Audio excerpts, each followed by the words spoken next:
The opinions, views, and beliefs expressed are those of our guest speakers and do not necessarily reflect the viewpoints of Mindful Trinity or the policies of the company thereof. The content of the show does not constitute any legal or medical advice and is provided for the general insight and guidance. If you require specific legal, medical, or any professional advice, you should contact a specialist or a qualified practitioner. Please note, Mindful Trinity is a non-religious, non-sectarian organization, and we are not affiliated to any religious organization. Where everyone understands what mental health is and how important it is. In the world today, over 280 million people are depressed. How many are we in the world? And that means every two person I see on the street, one is depressed. And these are worrisome. These are some things that nobody talks about. When COVID struck, because of whatever bureaucracy or diplomacy or politics around it, we had a lockdown, right? People started making different vaccines, people started bringing out masks, people started doing things, to ensure that we protect ourselves and fight COVID. And how many did COVID take in the first year of the pandemic? But mental health has been with us for years. There's not been any lockdown. There's not been any attention given to it. 280 million people, and this is a stat that keeps rising. 280. I'm not sure COVID killed more than 100 million. I'm not sure. I don't even think so. Right, in 1 year, and it's worrisome. And this issue of mental health, I think it's something that we need to talk about. We need to express it. It's not something that we should be afraid to talk about. And it's very, very, it's very important for men because of the social construct that men live in, right? Because of the expectation from men. A man ought to be strong. A man ought not to cry, right? A man ought to be a man. A man must man up. And so here I am, I'm depressed, but I can't even call it depression. I just think I'm tired. I'm thinking. Because depressed, that's not for me, right? I'm stressed. Something is going on. I can't even think right, but I can't say it. I can't cry it. I can't tell anybody that, hey, I don't know what's wrong with my mind now. Because they're going to either call me a coward, lazy, or less of a man. Society expects. But how about society where we have friends and family?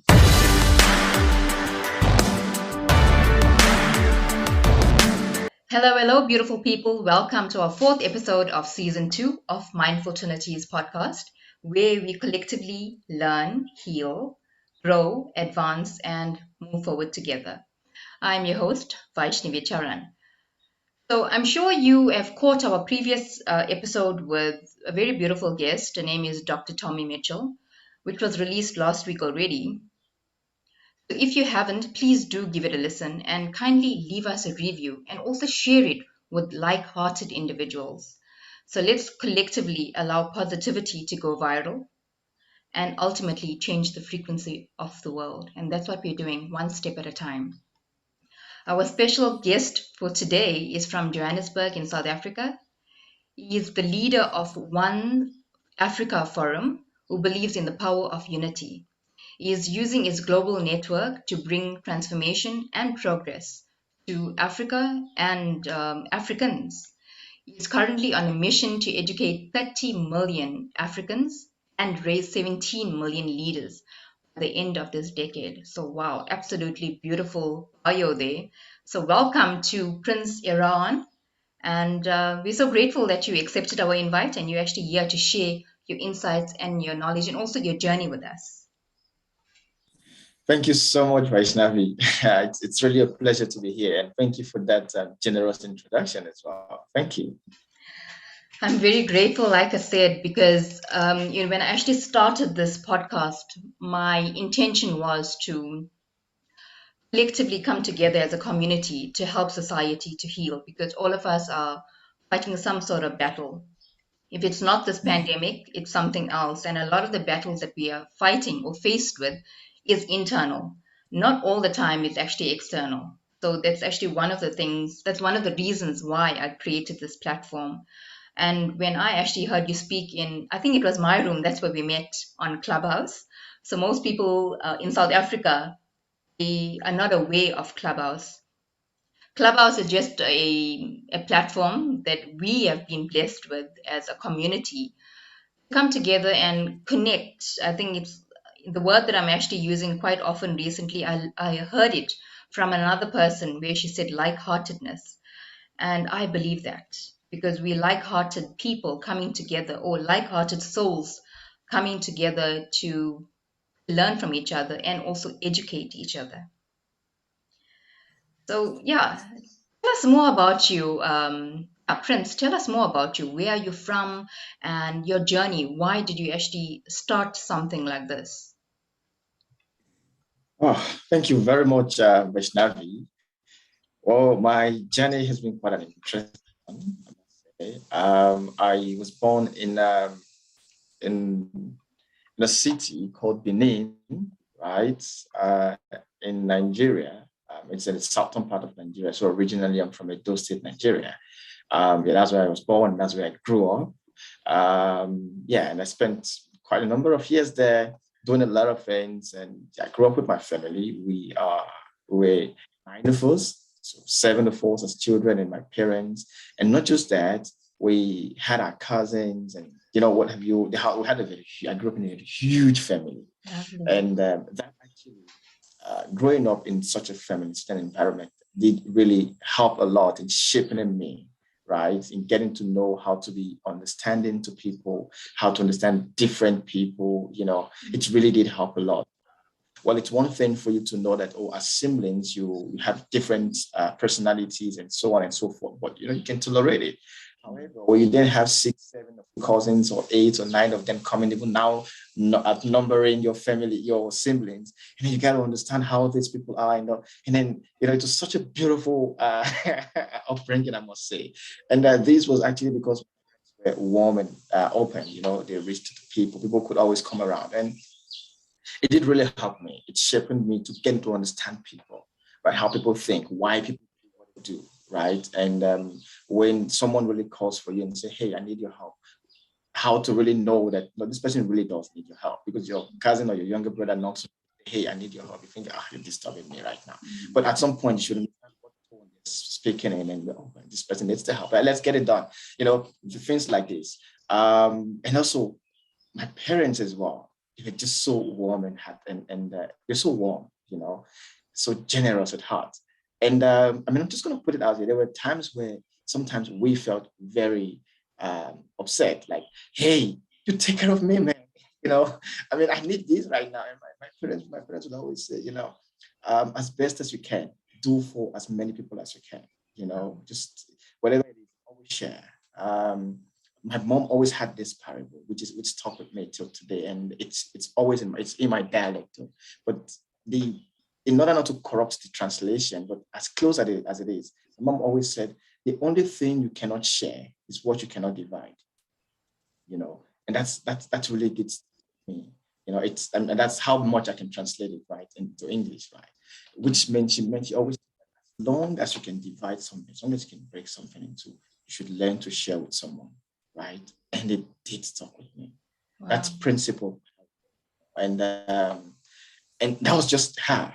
And that's also my dad for you. My dad comes home and says, I saw 1, 2, 3, 4 here. Take this and this, go and give it to them. And I'm like, we haven't even had dinner, and then you're telling us to take from this. You know what I'm saying? And he's like, no, I think I was driving past. I saw, just go.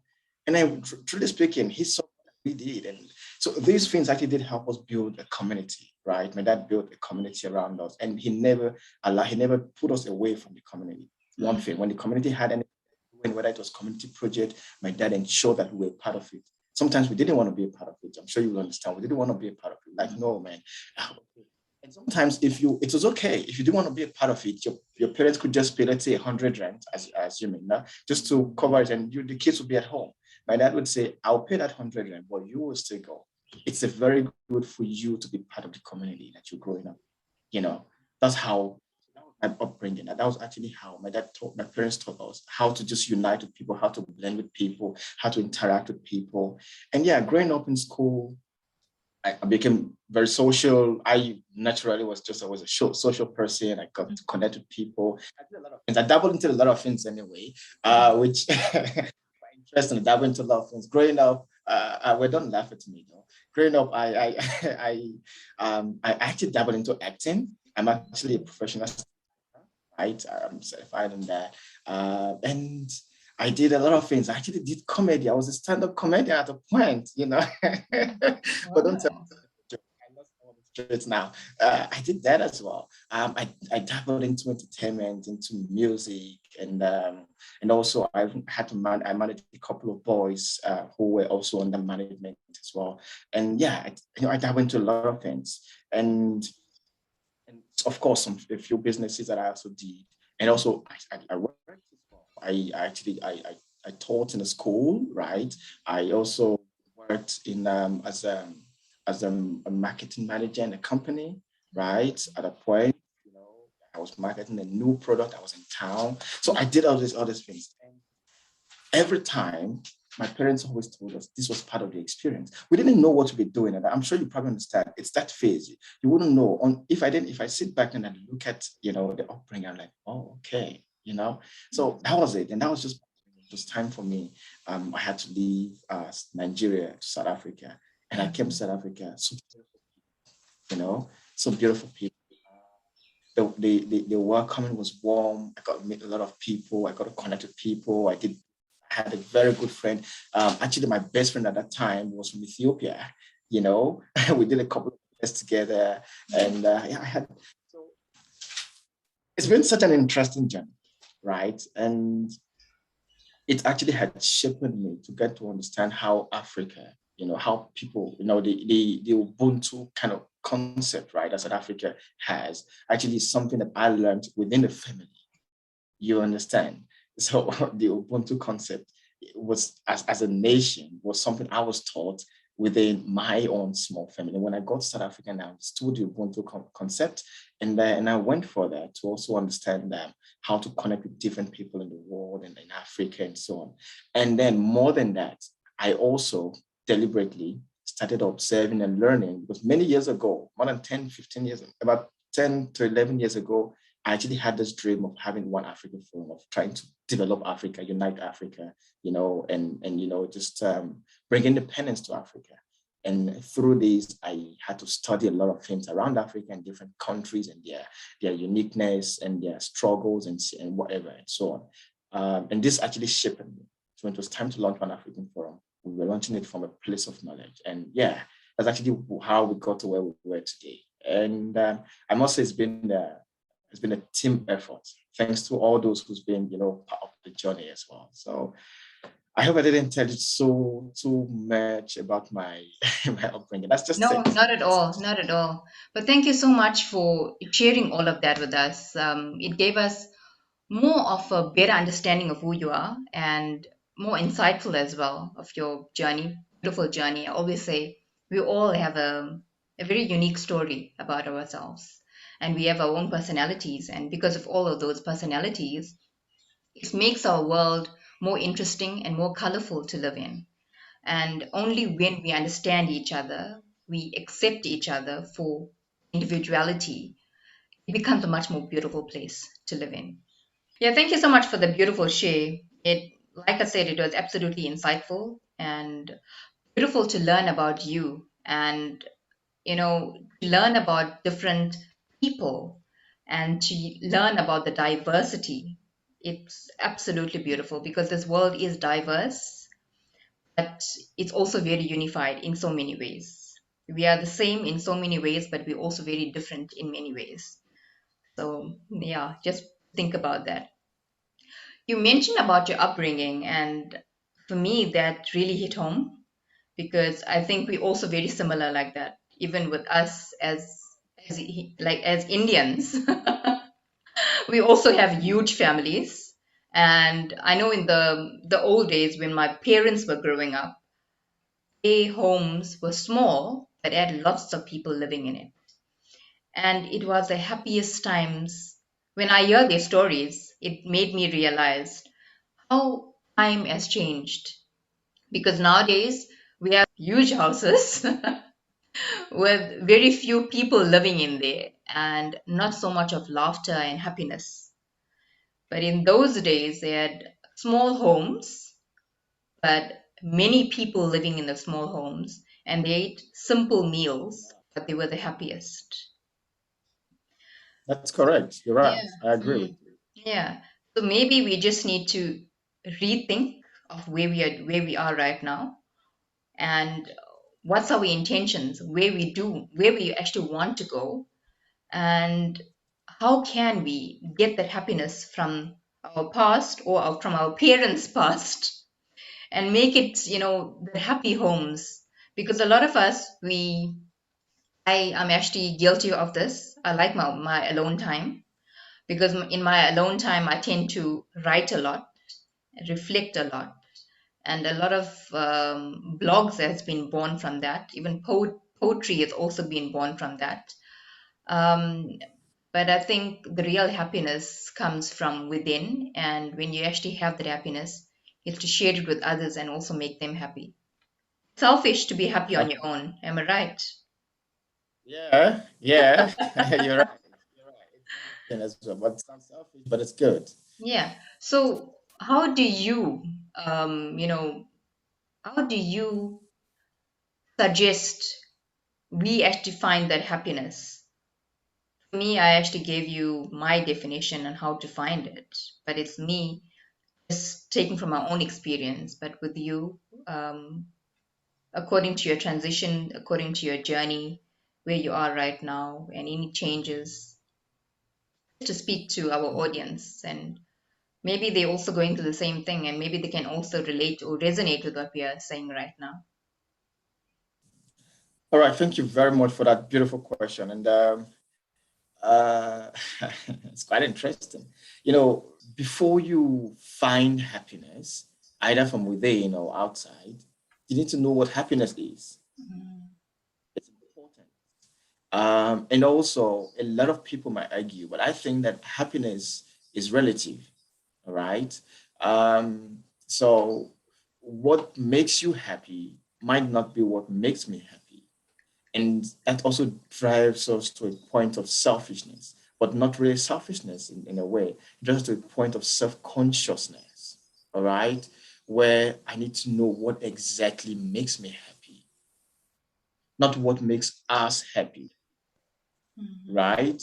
What makes us happy is a collective decision. I got to understand this, I got to study this, I got to know this, and so on and so forth, these different kind of people. But what makes me happy? So first I need to know what is happiness. mhm, I know what happiness is, right? And I then drag it to say, what makes me happy? So if happiness is a state in your own definition, mhm, what takes me to this state, right? mhm, If you are able to find that, then you then need to understand how often do I get to this state, or what do I usually do that puts me in this position. So it's relative. mhm, A lot of people come up with different ways where how they get happy or how you should be happy, but I don't think anyone has to tell you how you ought to be happy. There's mhm, certain things that I can tell you about. I can say first of all that in order to be happy, you need to first of all look in yourself. All right, like I said, you must know what from within, right, and look at the way. Don't be apologetic about it. Do away with everything that causes you to fret, mhm, right? Do away with it. Anything that causes your heart to beat unnecessarily when you're not exercising, do away with it. All right.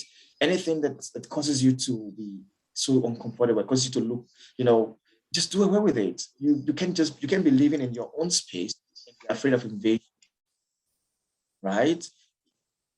Those are the things that can help you achieve that level of happiness. Understand what happiness is, know what takes you to that state of happiness. A lot of people can tell you, if you want to be happy, just find your quiet spot, be there, and so on. But that might work for A and not work for B, right? A lot of people will tell you, no, if you want to be happy, just go out with friends, spend some time with friends, just talk to them. That might work for B, might not work for C, right? A lot of people have their different ways that they feel happy, but I think happiness is relative. And in many cases, you need to understand that it is a state. And if you know that it is a state, you need to then find out what drives me to this state of happiness. Okay? Those are the things that I would suggest. I mean, that's my own thought. I, yeah, I don't, I hope you understand where I'm driving it at. Where I'm driving it at. No, definitely. I actually do understand. And I, just like you, I also resonate. And I definitely agree with you because during my journey, I used to always think happiness is external. I even traveled to other countries to look for that happiness. And I even thought happiness will be found in other people. But little did I know at that time, the real happiness is actually internal and it's eternal. It can last forever if only you find it within. Because let's also face it, when you actually look for that happiness outside, it's external. It may make you happy for a little while. For me, it made me happy for a little while, but it disappears because material things, the lifespan is short. I've experienced it with technology, my phones. You have it for about 4 years. Well, for me, I think the longest time I ever had a phone is 7 years, and it's weird because no one actually keeps a phone for so long. Yeah. Yeah. Oh, wow. Mm, No, 7 years. yeah. Most people actually keep it shorter than that. So that is actually teaching us um, things are changing. New things are always coming into place. Technology is changing. People are changing. The world is changing, and we should also adapt and go with the flow, go with the change. Yeah. So you also mentioned about your upbringing and the models that your parents has instilled in you, and that's absolutely powerful. It's right. It's absolutely powerful right there and then because I think our youngsters for today as well, they take the parents for granted because when our parents tell us anything, they're not telling it because they don't want us to experience it. Yes, they are speaking from their experience. And although times have changed, but certain things hasn't changed. In schools, we are not taught how to manage our mental health. We are taught True. how to add 1 plus 1, 2 plus 2, and all of that. We learn geography, bio, history, and things like that. But we are not taught how to handle our mental health. We are not taught about what really goes on in this world and how to overcome those obstacles. What can you do differently? I had to learn the hard way. And because I've been, on this journey, always researching and also meeting people like you, learning from you as well, has really enhanced my journey. So, what are your thoughts on that, on mental health? Because I know you're actually quite big on this, especially with men, being the voice for men that do not speak. So, yeah, please do share more about that.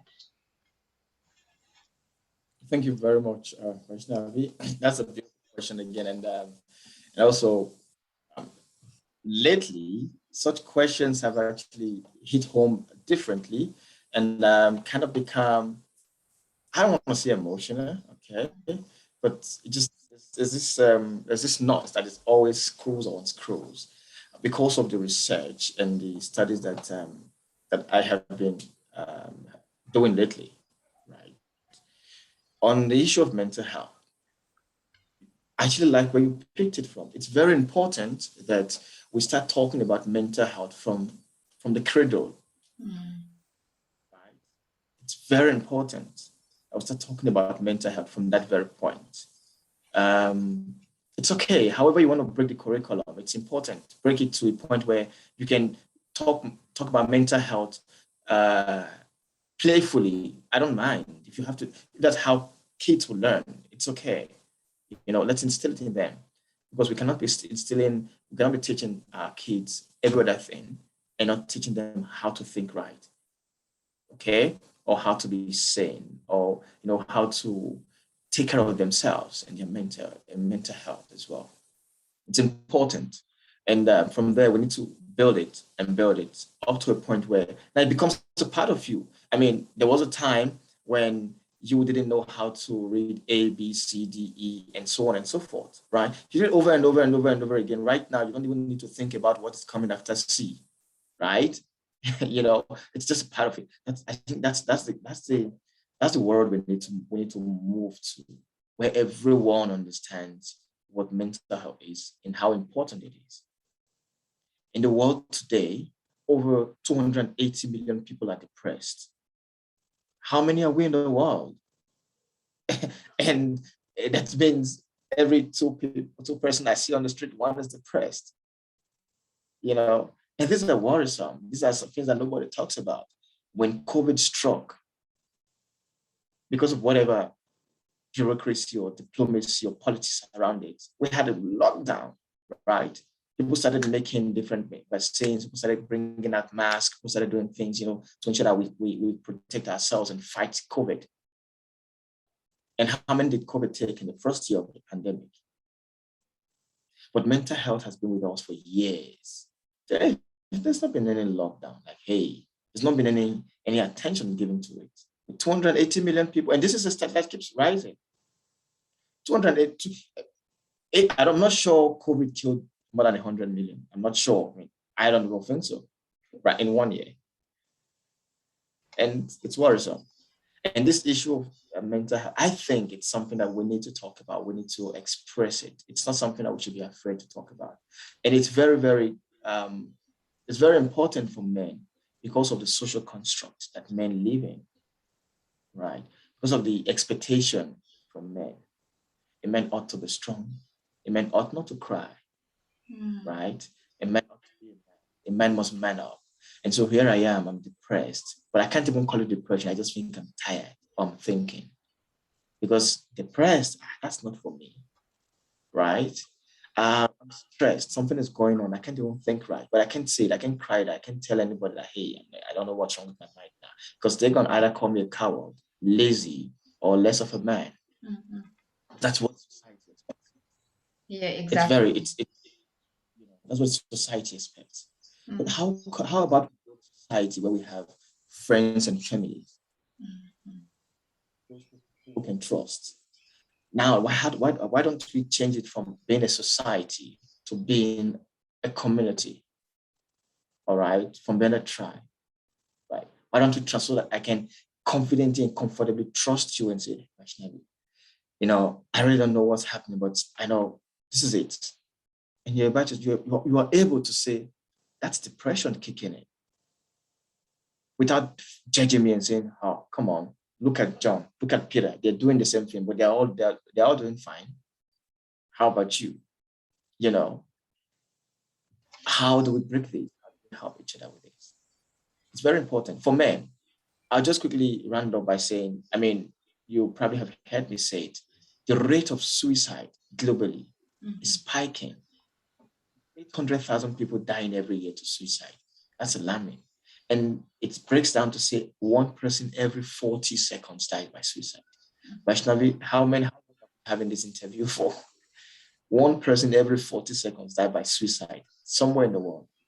Men make up 80% of the statistics.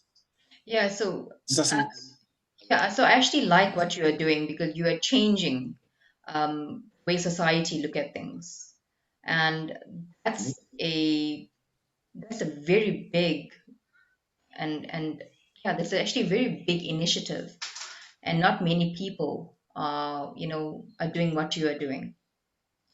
So what was the driving force behind your passion? Because you are passionate about this. All of us are born with a purpose, and you actually found your purpose. So what is the driving force behind this? Thank you. First of all, I'll have to just put it out there as a disclaimer. I am not a mental health expert, right? I'm not a health practitioner, nothing. And also, another disclaimer, I think I've said it some time ago. I have never been a victim of attempted suicide, okay? Or I wouldn't even say I was depressed at any point. I don't remember any point where I felt I was depressed, right? I've also never had anyone around me commit suicide. Because a lot of people actually think maybe I'm doing this as a result because I want to be a better person, right? Because, this happened, I'm better, or this happened, I'm trying to, that's not it. And I'm really concerned about the society that we are adapting to. I'm really concerned, right? I'm concerned about society that we're raising. We're raising our strong women and beautiful daughters. For who? Mm-hmm. Who are we raising them for? We're talking about gender equality. That's very good. It should be gender equality. Mm-hmm. You understand? Yeah, yeah. Early this year, where my organization, One African People, we launched a campaign to fight against and end all forms of human rights violation, gender-based violence, and also gender inequality. We'll be running on that campaign. And we have these conversations every Monday on Instagram until now. Because of this conference, now we're focused on the conference, right? We've had this conversation and we bring different guests and talk about it.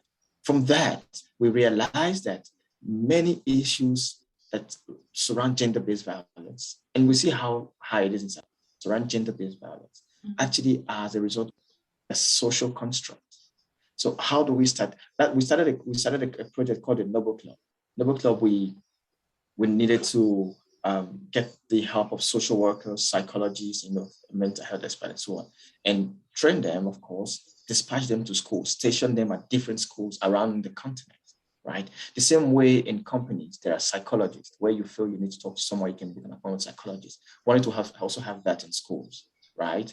Where teachers can send something and just refer you to a social worker, or a child is becoming arrogant or a bully, just refer to social worker. I got to talk about it. You don't really have to commit a crime to get attention.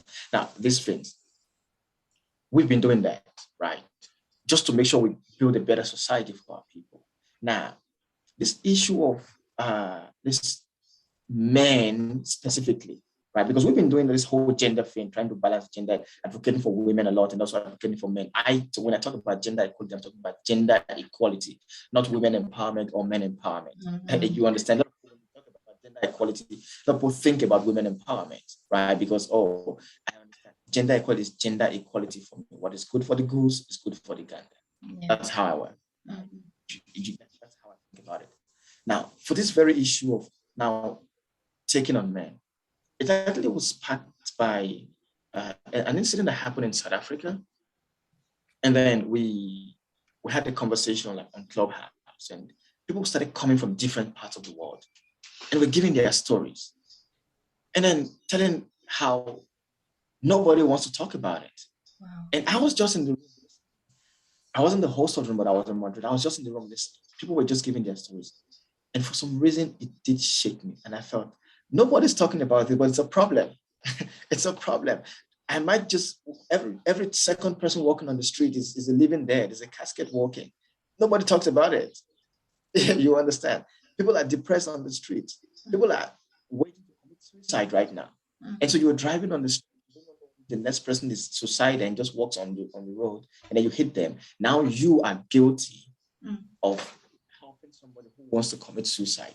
I mean, for some reason, you get my point. And I think we need to start cleaning up our society. We start cleaning up our system right now. We start helping men. Men don't talk. Men don't want to fire. Men want to talk it down. With 80% of successful suicide credited to men, that's a problem. Men are not talking. So, hey, man, how can I help you? It's okay to be vulnerable. Yeah. Let's build mentors for men. Yeah. So would you think that the reason why people are so depressed or vibrating lower than maybe someone else, maybe you, maybe myself, is maybe they're lacking a relationship with God? I know because all of us are vibrating at a different level. Some of us are vibrating higher. When you're vibrating higher, it means you're in a good space. Everything good is going on for you, even mindfully. And when you are vibrating lower, that's when you're depressed and you're anxious, you're in a hurry. In my own experience, my own journey, I learned when I was vibrating lower, when I was vibrating higher, and what I could do differently in order to get myself back where I want to be. So, can you maybe give us an explanation or just give us something make us understand, because I mean you have more experience in this in terms of helping these people. I'm sure people come to you with whatever they're going through, problems, issues, and you are actually the soundboard. Thank you. I'm going to just answer the question as briefly as I can. Angle we started it from, talking about their relationship with God, right? That's how I'm going to do it. So, I stand to be corrected. However, I mean, to the listeners as well, and also, like I said, these are my opinions. I am I'm a believer, right? Um, right. I am a believer, and I believe in God so well, and that's important. I have people know people who know me know that I believe in God. I'm a Christian, right? I'm a Christian. I've been a Christian all my life. I told you about how I grew up, but these things actually was in common. Actually, growing up was part of it. In fact, my sound Christian upbringing played more than 65% role, way more than I give it a great 70% role of actually everything that I am today. Mm-hmm. Okay. Very, very important. And it also helped me not to quote and unquote, I mean, subject to critique anyway, go wayward, right? My religious upbringing. It is important that you have a higher being that you look up to. It's important. True. Don't be obsessed with your religion. Mm. Don't be obsessed with it. A lot of people are obsessed with their religion. And when you're obsessed with your religion, it can drive you to suicide, to depression, or to committing a lot of crime. Mm. And I'll just put this detail. When you obsess with your religion, if everything obsession is wrong in all angle, right? We need a Obsession. When you're balance. obsessed with your, Yeah. yeah, when you're obsessed with your religion, Yeah. you get What causes the depression, and is there something that they're lacking that puts them in a depressive state? okay. Yeah, thank you. Um, you see, the society, right? Everyone around you don't do the same thing that you believe. So people are going to do things different. And so the pattern that you work, get to a point where you can find a stop, you need to navigate through a different pattern. And if you're going through that pattern, you're going to eventually go through other people's pattern in order to come back to stay. Mm-hmm. That's the point. That's the point where depression kicks in. The point where you get to where you're used to, and now you have to now make a shift, and then you get to a completely different path in order to achieve what you want to achieve, Mm. right? And as you're doing that, you're not in a very strange environment, so to say. You're not used to this. It's like a child who's been relocated, taken to different homes every 3 months, right? Yeah, you get it, you start thinking. So that's at a point, that's where depression, and that's why I just said don't be obsessed with your religion. Now I am very used to where I live, and so then I come to an Indian community, or I go to China, and I see that they don't believe in what I believe in. They're doing some things differently, but now I'm still God, God, God, God. I don't want to adapt. It's very good to learn to adapt, right? It's always good to make a plan to adapt. If you learn to adapt, it doesn't mean changing who you are. It's blending with what is right now in order to achieve what you need to achieve, Mm. It's so true. right? If you rely so much on something, you get disappointed, right? Yeah. Depression kicks in for many people when they lose their job because they have relied so much on their job, and there's nothing, everything is around their job, and then they lose their job, boom, depression kicks in. Some people actually get depressed when they get jobs.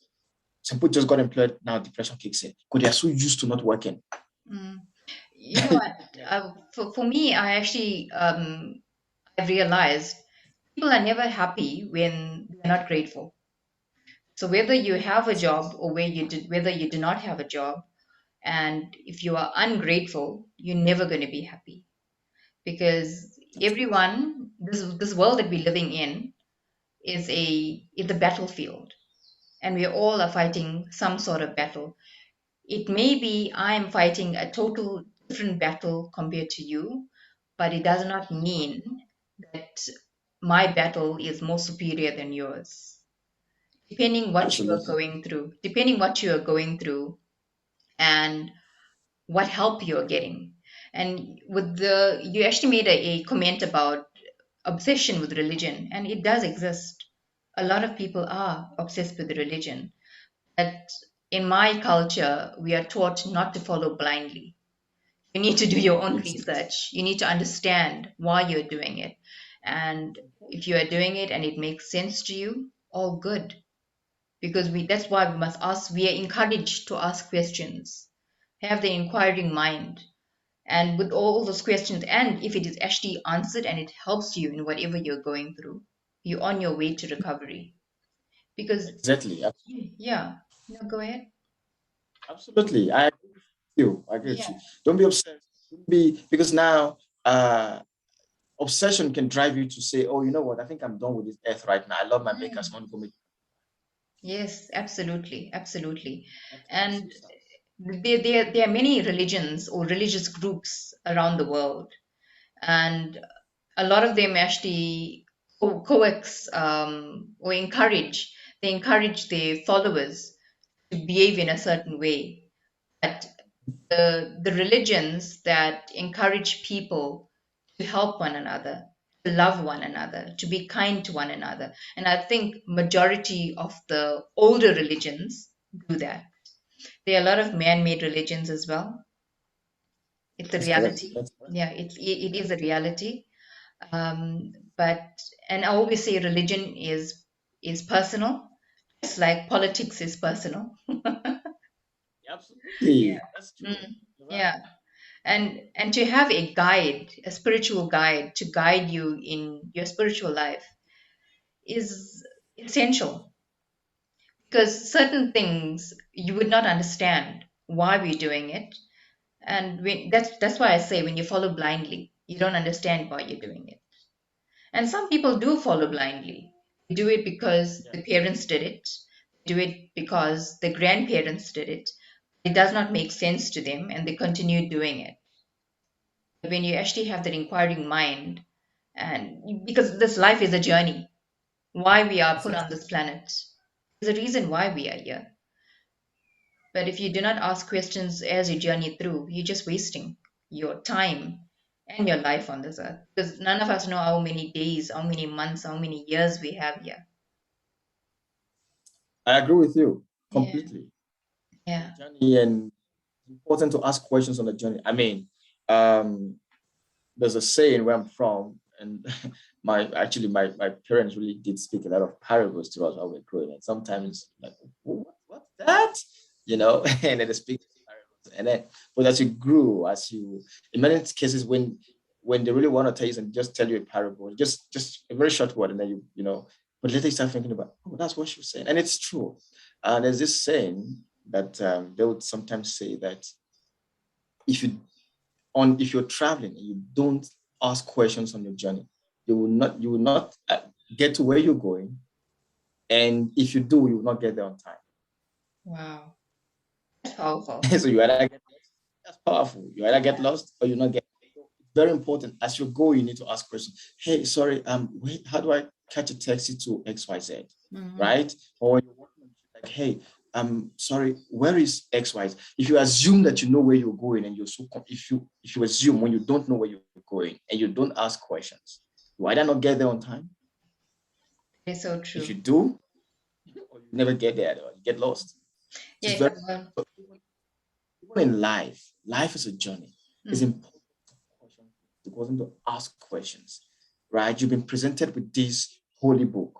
mm. You read it, do your research, hear from different people. Be be open-minded enough to hear people share their own experience. Don't be quick to criticize anyone. Okay, and also don't be quick to rule out any opinion. I, for one, like I said, I'm a staunch Christian. I'm a staunch believer of God. I'm a Christian. I have people around me who don't believe in the same things the same religion that I believe in, right? The same God that I believe in. But that doesn't make them less of human, right? It doesn't make them less any. That's it. You must ask questions. Why is this? Why is this? And it's very important from the kind of religion I got. Mm. It has to be practical, Hmm. right? You have to have direction. When you have direction, then you're actually going somewhere. Growing up as a young man in the church where I grew up from, things were practical. It had to be practical. When they say this, and let's see, question, critique it. No, this one, ask questions. We were free. I mean, that helped me a lot though, because in the church I grew up in, we were able to ask questions. We were able to ask questions. No, how would you say, like as I'm a Christian now, how would you say Paul did this and then he then did, ask questions. If you're not satisfied with that question, okay. When somebody else comes who's also learned, ask them the same question. See if their answers are the same. If the answers are different, why? Ask questions. You don't know. That's why you're asking. It's important. Yeah. So what I do, even in the organization, anyone can pick up their phone anywhere in Africa or anywhere in the world. Call me, we gotta talk, right? Like I said, my contacts are everywhere. Anyone can pick up their phone. Hi, this is this, and okay, fine. I'm gonna talk. Yeah. If you don't know, and I mean, I don't know who said that. I was just saying that he who does not know and does not know that he does not, right, and does not want to know the fool forever, right? But he who does not know and does not know that he does not know and wants to know is wise, or rather he knows that he does not know and wants to know, then that's a wise person. So ask questions. Talk. Sometimes when I join rooms, right, on Clubhouse, I just want to sit there and listen and learn. I just want to hear people. And when I go up on stage sometimes, I also just want to I want to hear the way people think. I want to hear the way people, I want to learn. I don't know. That's why I'm here. I don't know if you invited me as a guest to come and speak on something, that's fine. And then when I finish, I also want to hear what people say because I don't know everything. None of us do. I don't know everything. Exactly. You must be open to learning. And it helps with building your mental state as well, building your mental health. If you understand that, well, this is how I need to vibrate on a different dimension, and somebody who is there needs to help on that vibration. That's true. The reality is when we feel we know everything, there's no purpose for us to go on. Our life on this planet is actually done. We should just leave. But when you have that mindset where you actually want to grow, you have the growth mindset. You want to learn, you want to share. And like you said, you don't know everything. I don't know everything. And that is why I'm still here. I'm actually trying to live my purpose. You are doing the same. And you are, you are helping so many people around the world. And that's amazing. Absolutely. You're using technology to the best of your ability. And that's powerful. Yeah. Well, that's good. Absolutely. Oh, thank you very much. It's been an interesting one. Yeah, we're having a very beautiful discussion. I'm very grateful for this. You mentioned the statistics. Where do you normally get your statistics, especially with the suicide rate and the violence, especially gender-based violence and things like that? Right. For the suit, I use the World Health Organization Oh, statistics. lovely. Okay. Yeah. So many of those I quoted were from the World Health Organization, and also times I don't remember this other sites now that compare with the World Health Organization, but often WHO, right? And I get that, and I do more research to see if what the World Health Organization is saying, right, aligns with what different independent researchers are saying as well, And in many cases, the reason why I stick to that is when it's done WHO, you see all these others, they always align, right? And so in terms of this suicide and whatnot and so on, it is. As a matter of fact, for South Africa, I actually didn't even, because South Africa, gender-based violence is just on a different level, right? On a different level. And it's worrisome. It's worrisome. And yeah, it is. Yeah, I mean, anybody you tell about GBV in South Africa that does not take it seriously still doesn't really understand the gravity of the situation or the danger that is around them. Yeah, so are you doing anything for our locals? I know now you're actually planning this event. It's going to be a global event online. I mean, in person, because things are changing right now, where they are slowly getting out of our bubble, being in our homes, where we slowly venturing out. It's going to be new all over again. We need to learn how to interact with each other. Are you planning anything like that? Okay, thank you very much. So for the Global Men's Conference that you talked about, I'll probably give more information on the local stuff. It is my desire, right? That, and I'm just saying that probably this is the first time I'm saying it publicly, that I have an African conference, men's conference in South Africa, bring men together but more than that, before that happens, I want to we plan a lot of local events within South Africa, right? To help not just young people, all right, to also help our fathers and our mothers. Beautiful. Because these young people are growing up from homes, right? Mm. How do we extend? So sometimes I'm trying looking to partner with a couple of people who are already doing this, just to leverage on that opportunity. Other times I'm never afraid to venture and start something. I'm never afraid. It's something that I'm like, okay, let's do this way. Mm. And for the end of this year, I was actually looking. I mean, the team was planning it, still not concluded, to see how we can do some sort of a fundraiser, right? Some sort of fundraiser that will bring people in so that we can help certain families. A lot of people are living in abusive homes because of their inability to afford, Mm. right? And not just being able to afford by feeding and so on. So we want to see how do we raise funds and train these people in this specific skill or whatever skill of their choice, right? And empower them, Mm. right? That's it. People are living in abusive homes because, well, what can I do? I mean, a typical South African would say, what can I say? Mm. Right? So that's why they're living in abusive homes. So we're seeing how we can work on a fundraiser and do that. But before that, the men's conference, the global conference we are having, we've also been able to reach out to people, even though not many responses, to see how we can raise funds through this conference, right?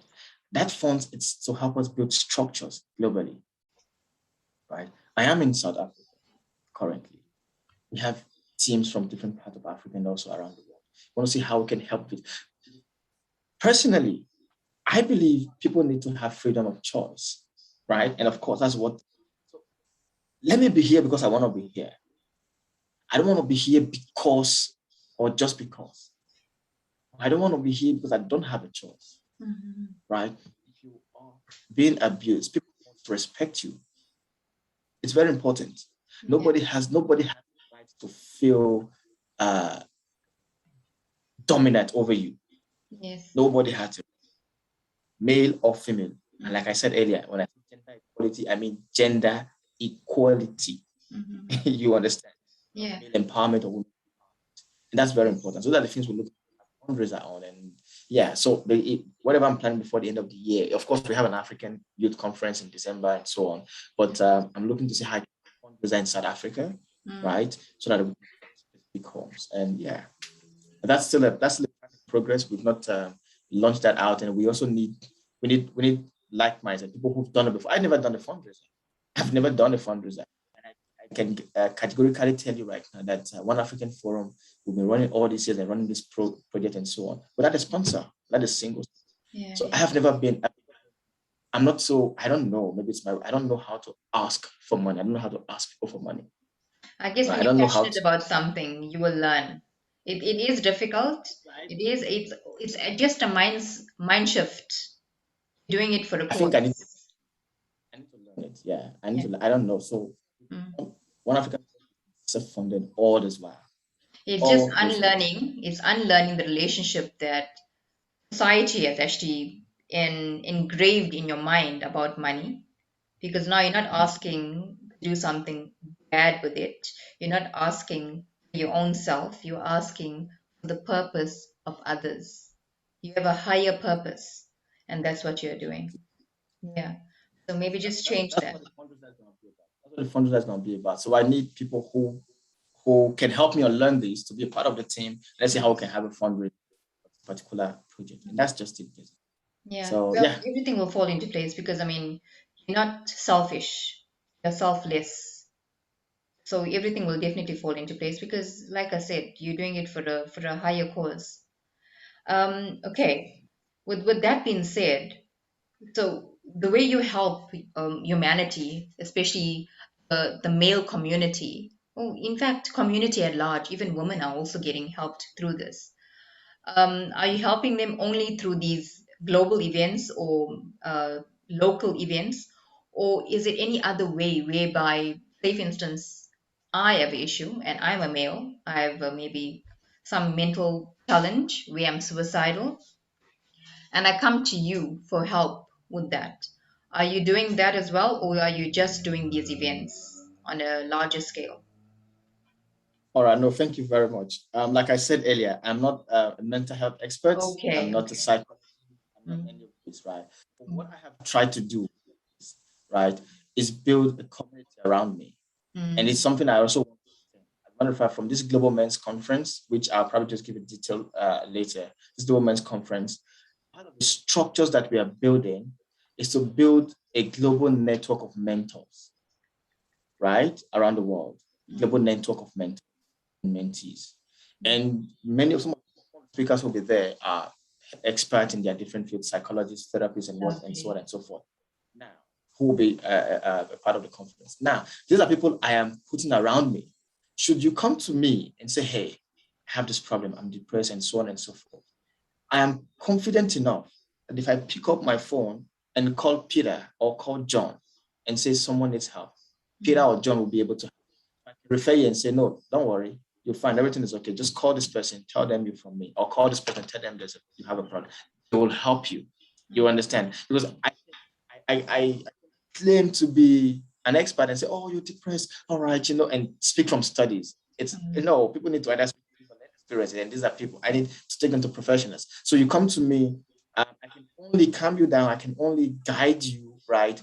And maybe help, but providing those solutions that have been tested and tried, I need to refer you to an expert. Yes, and a lot of the times people are too embarrassed to open up to say how they are feeling.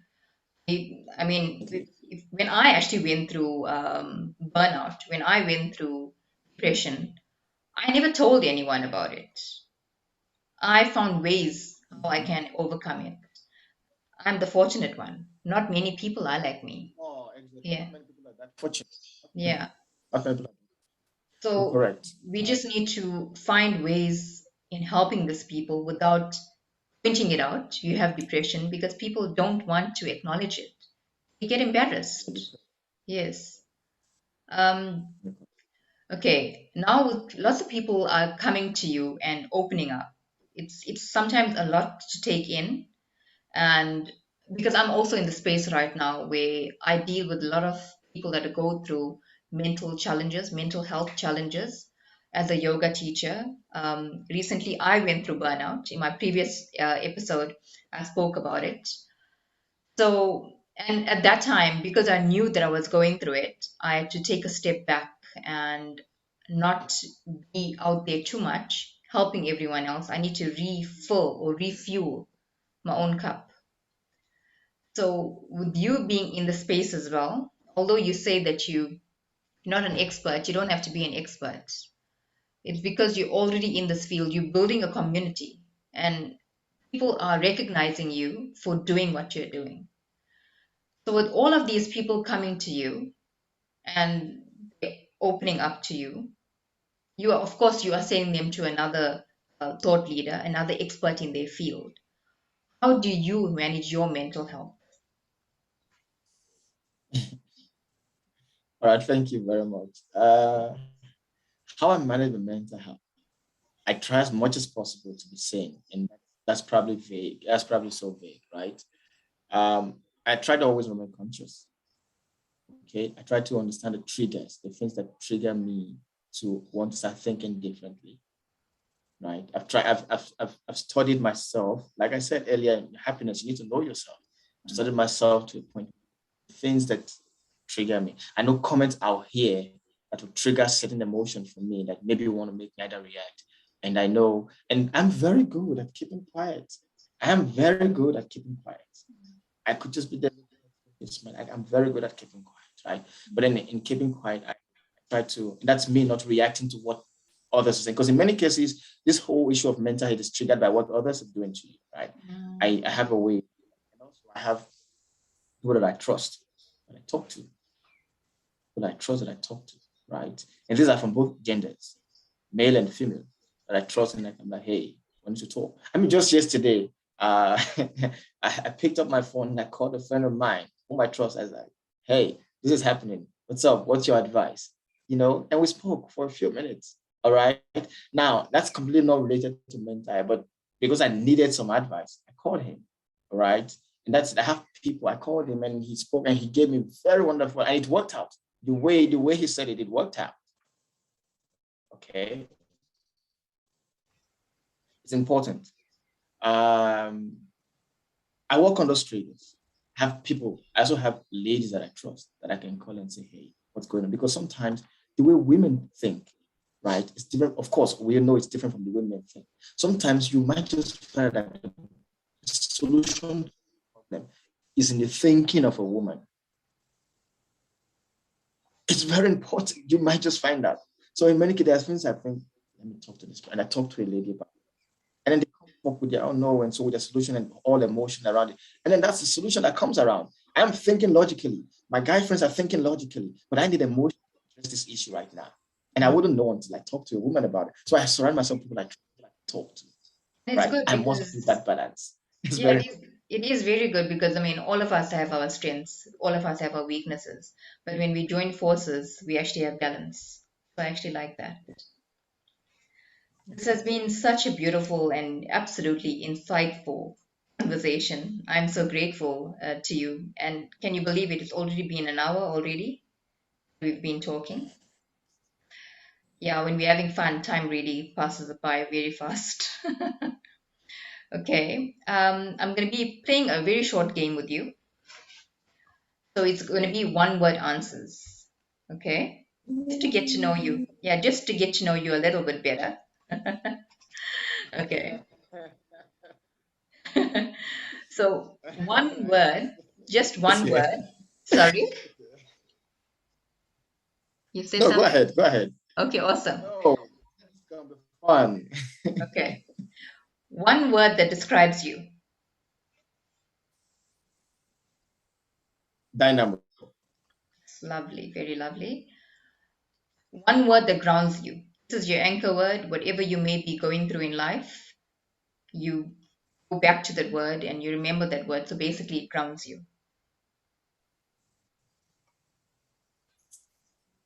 Hmm. Responsible. Lovely. One word that describes the change that you want to see in this world. Transformation. Beautiful. You're the second person that said that. My previous speaker also said the same thing. Okay, this is a very interesting one. I love this a lot because I've been thinking about it as well. And I Need wrote more about it. questions. Sorry? I like it. I'm enjoying it. I need more questions. So this one is actually not a one word answer, but it's just to get to know you a little bit better. Um, if you were stranded on a deserted island and you were given the opportunity to take only three things with you, what would those three things be?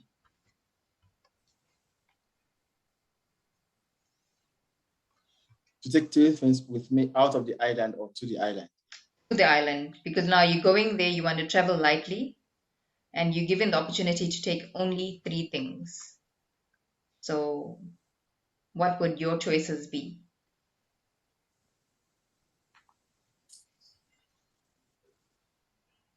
A bottle of water,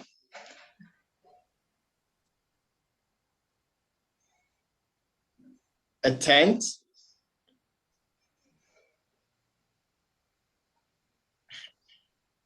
uh, my cell phone. Okay, that's very nice. Very interesting. Okay, cool. Do you have any parting thoughts for us? I mean, this is such a beautiful conversation. I learned so much about you. I learned so much about what you are trying to do in this world, making it a better place. So, any parting thoughts for us?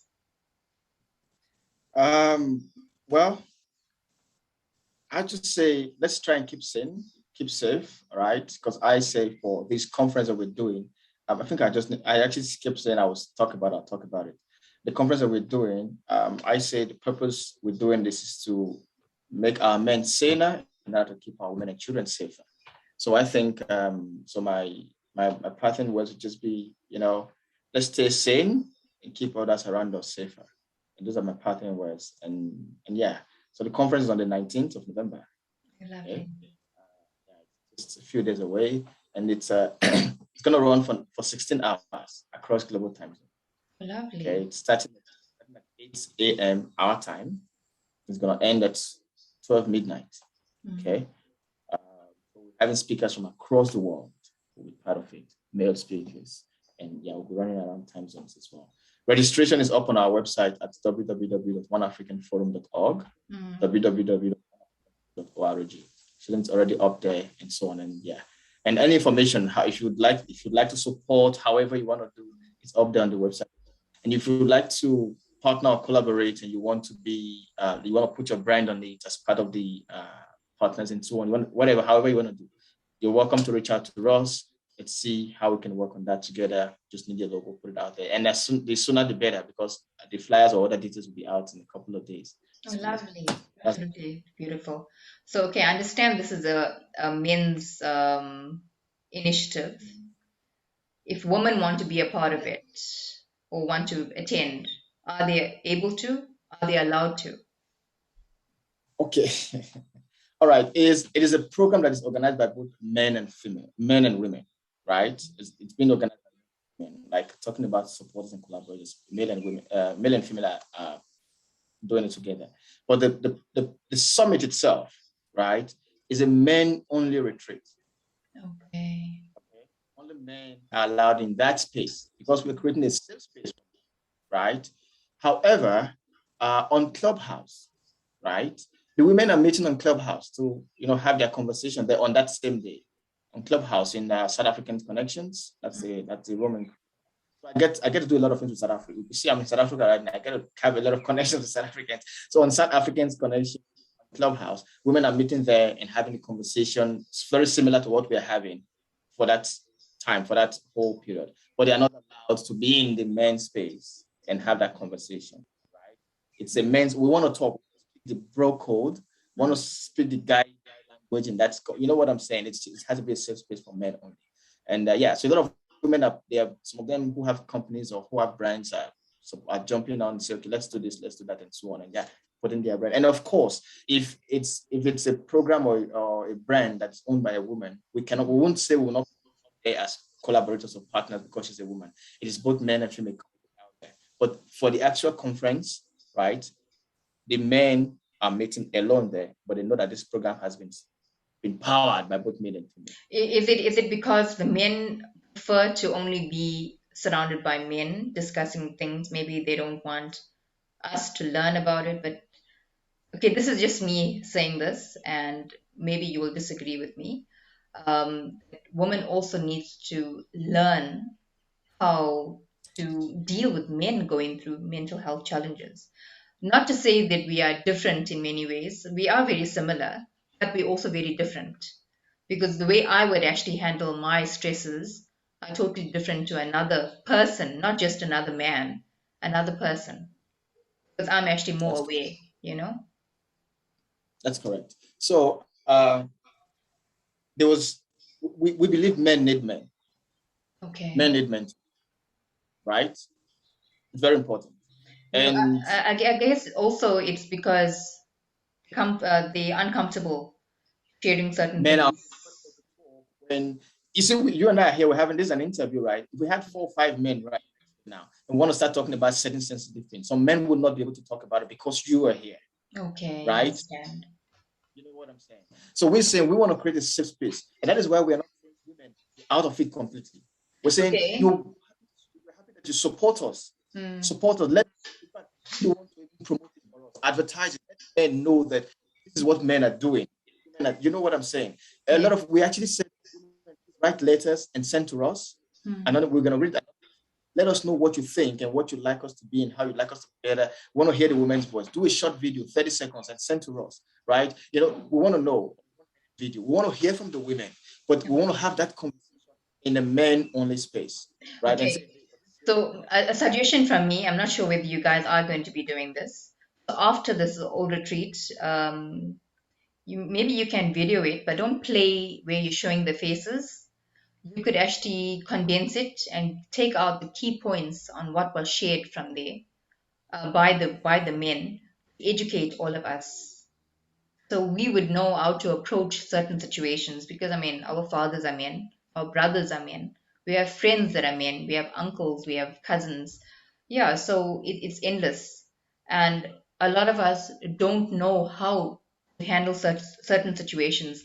We don't know how to speak to them when they are going through something challenging mentally because we think we are emotional beings. We want everything to revolve around us when we are going through something. But men also need the same. They also need nurturing. They also need care, need love, and all of that. But they are too proud to admit these are the things that they also need.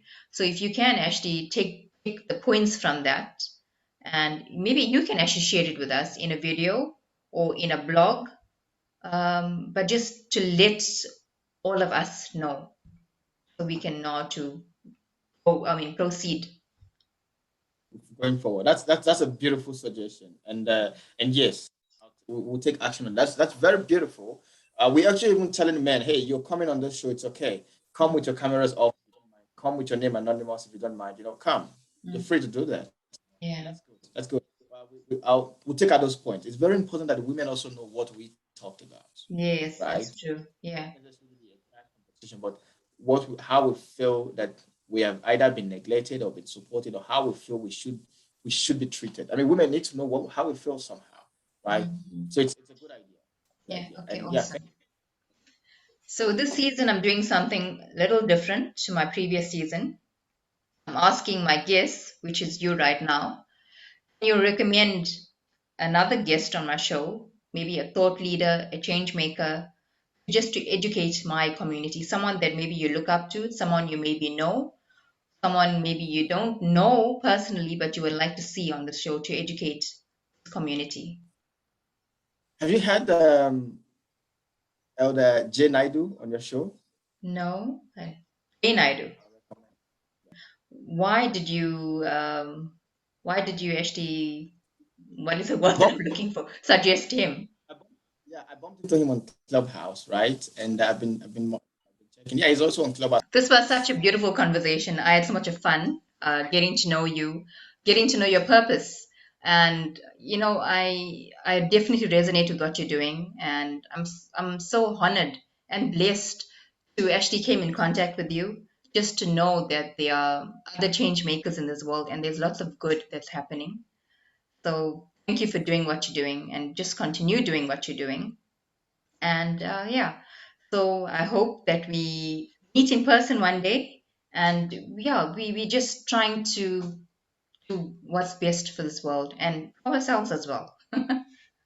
Absolutely, absolutely. No, thank you so much.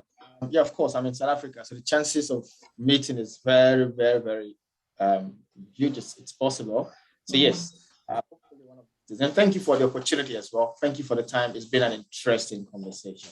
it has Very been interesting. definitely, definitely. Yeah, maybe it's one of your next global events where women are also part of. I mean, really part of. We had our global youth conference in August. Men and women were there, and to be honest, haven't had a global haven't planned a global men's conference. There is need for us to also bring women together, and a lot of women have been telling me my ears, and I'm saying, okay, that's okay. I'm gonna assign a woman, to run that, and do that. So yeah, women will be meeting, and sometimes we'll have a global conference. Mm, It doesn't have to be made up because we need to get a talk. We need to connect. Global. This world is not a global village, right? It's just yeah, so small. Let's talk. Let's yeah, talk. Technology has brought us all together. Let's make good use of it. absolutely. Yeah, let me know how I can actually help. I'm very happy to help out wherever I can. Not a problem. Not a problem. Thank you. Okay, awesome. So, to my viewers, thank you so much for listening in today. We had such a beautiful conversation with Prince. If this conversation resonated with you in any way, please do leave us a review and share it with other like hearted individuals. Subscribe to our channels. We on quite a few channels already. And yeah, so I'm just so very grateful. I'm very blessed to have you listening to these podcasts, and I hope they are changing your lives for the better. Until the next podcast, lots of love from my heart, yours. Hey, beautiful people. Firstly, thank you so much for all of your love and your support. I am truly grateful to each and every one of you. If this podcast has resonated with you in any way, please do subscribe, leave us a review, and share it with other like-hearted individuals. Collectively, we can come together as a community to help society heal, grow, learn, to advance, and ultimately move forward. That is the intention of Mindful Trinity. Thank you so much for following me on my journey from the inception of Mindful Trinity, from the beginning of my yoga journey, to the beginning of this podcast journey. I'm sure all of you have learned so much. I know I have. And I'm so grateful for all of my guests that actually came on here to share their knowledge with all of us. So please do leave a review for us so we can, just communicate and reciprocate with you. So the next leg of my journey is the release of my published journal. It is still in the process. So before it gets published, I would like you as my community to review it. So if you would like to be one of those that leaves a review for me, please do comment in the comments feed and I will share the link with you. Please don't forget to leave a review. So once I get your reviews and I get to understand what you are looking for, I will be able to complete it and publish it. And the next part of the journey is my first in-person retreat.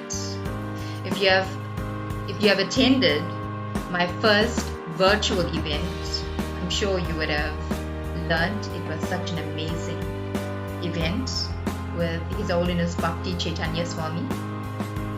So the next event is a in-person retreat. It's also going to be virtual as well, so I'm doing a hybrid. And it's going to be at the Sri Krishna Goshala here in Durban, or here in Johannesburg, South Africa. Venue for Johannesburg hasn't been confirmed as yet. I'm still doing research for that. So if you are in Johannesburg and you want to attend the in-person event, send me a message and let me know. Yes, I'm interested and I would like to attend, and I will actually give you more detail as it takes shape. And if you're interested in the Johannesburg event, please do get in touch with me and I will share more details with you. Pricing and things like that are not confirmed as yet. I'm still working on my expenses before I give you a price or an investment, because just remember, I'm also trying to save you on costs, and that is why I want to do this in a very practical way. If you are a new business, or even if you are an existing business and you would like to get your name out there, you would like to collaborate, and maybe you want to sponsor something, please get in touch with us. We would love to have you on board, supporting you as you support us and grow together. Thank you once again. Lots of love. I'm looking forward to the next leg of my journey with all of you. Lots of love from my heart, yours. Bye.